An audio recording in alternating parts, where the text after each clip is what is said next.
Hello, so this is a video about the latches, very important part of the system.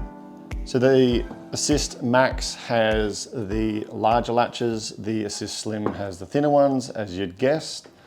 It's not rocket science.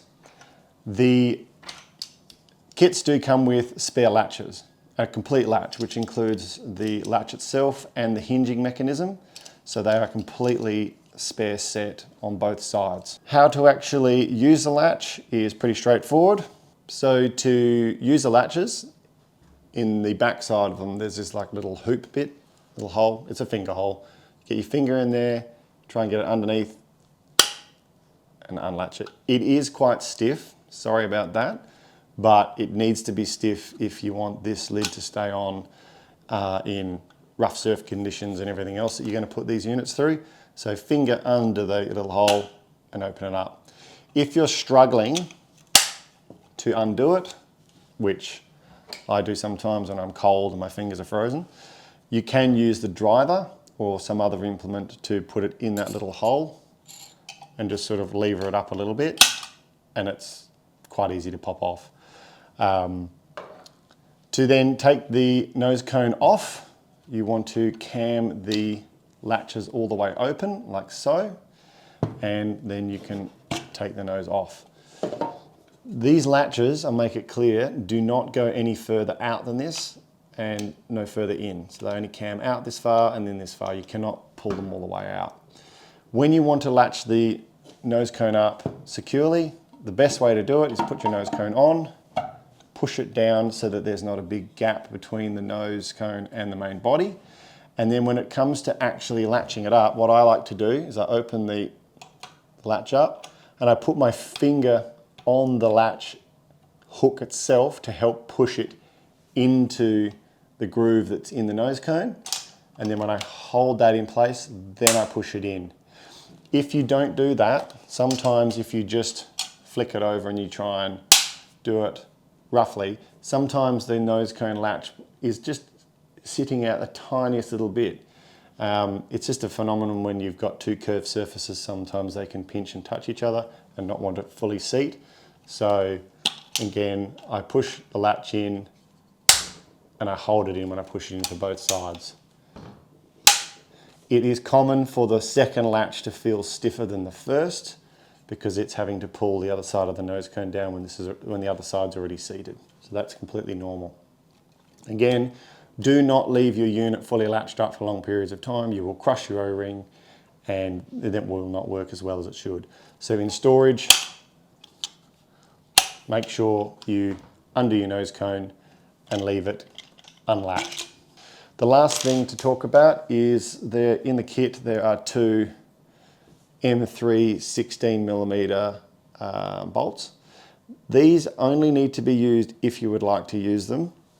What they are for is in the actual latch is a little hole right here, and in the machined aluminium blue keys, which these keys provide rigidity to your nose cone, there's a threaded tapped 3mm hole that bolt goes into.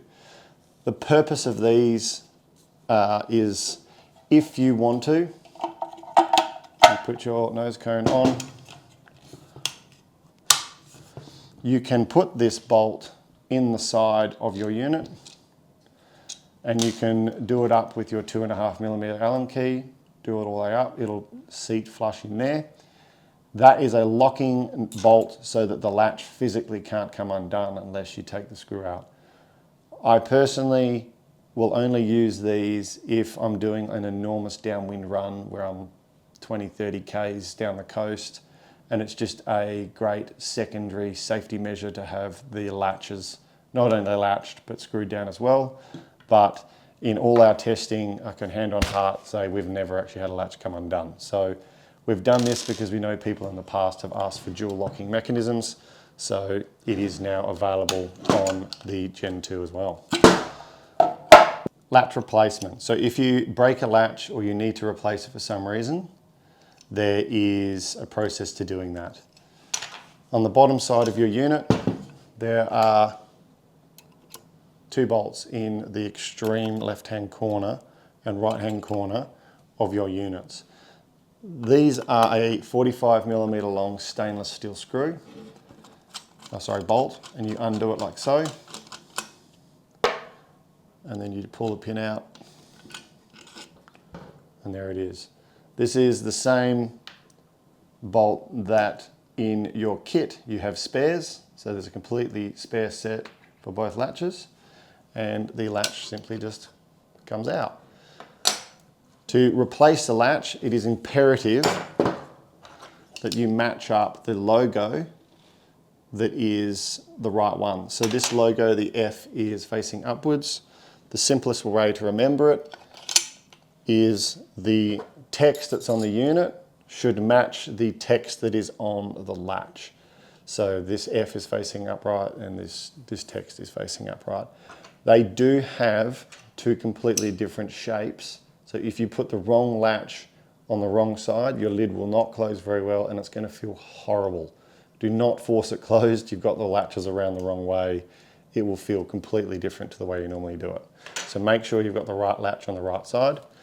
A bit of housekeeping. Make sure that you use, at minimum, some of the dielectric grease on the tip of your bolt so that the thread has got some sort of barrier to it pressed into the housing.